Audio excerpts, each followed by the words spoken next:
அன்பியும் YouTube இல்லந்தோறும் இறைசாட்சி உள்ளந்தோறும் மகிழ்ச்சி. வத்திக்கான் ஜப்பானிய உறவுகளை புதுப்பித்த கர்தினால் பரோலின் ஜப்பானில் 0.3 மக்களே கிறிஸ்தவர்களாயினும் வத்திக்கானின் நீண்டகால உறவுகளை மீண்டும் உறுதிப்படுத்தவும் அமைதி மற்றும் அணு ஆயுத குறைப்புக்கான பகிரப்பட்ட உறுதிமொழிகளை நினைவூட்டுவதற்காகவும் திருப்பீடச் செயலர் கர்தினால் பரோலின் அவர்களின் வருகை இருந்தது. ஜூன் மாதம் 28ஆம் தேதி முதல் ஜூலை 1ஆம் தேதி வரை கர்தினால் பியத்ரோ பரோலின் அவர்களின் ஜப்பானுக்கான 4 நாள் சுற்றுப்பயணம் வத்திக்கான் ஜப்பானிய உறவுகளுக்கும் நாட்டின் சிறிய ஆனால் துடிப்பான கத்தோலிக்க சமூகத்திற்கும் ஒரு முக்கியமான தருணத்தை ஏற்படுத்தியுள்ளதாக தெரிவித்துள்ளது யூகான் செய்தி நிறுவனம்.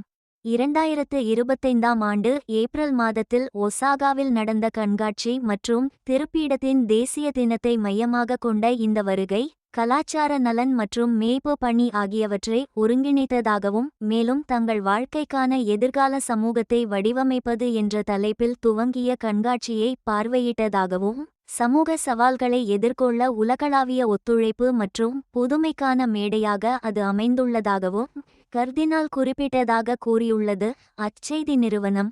ஏறக்குறைய 6 மாதங்கள் நீடிக்கும் இந்த கண்காட்சி அக்டோபரில் நிறைவு பெறும் போது ஏறக்குறைய 2.8 கோடி மக்கள் பங்கேற்பார்கள் எனவும் எதிர்பார்க்கப்படுவதாக குறிப்பிட்டுள்ளது.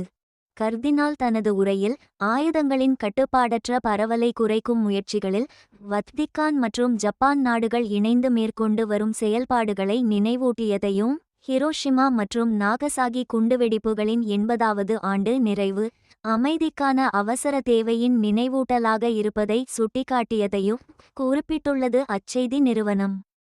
இந்த அன்பியம் யூடியூப் சேனலை நீங்கள் ஷேர் பண்ணுங்க, சப்ஸ்கிரைப் பண்ணுங்க, லைக் பண்ணுங்க. Wish you all the best.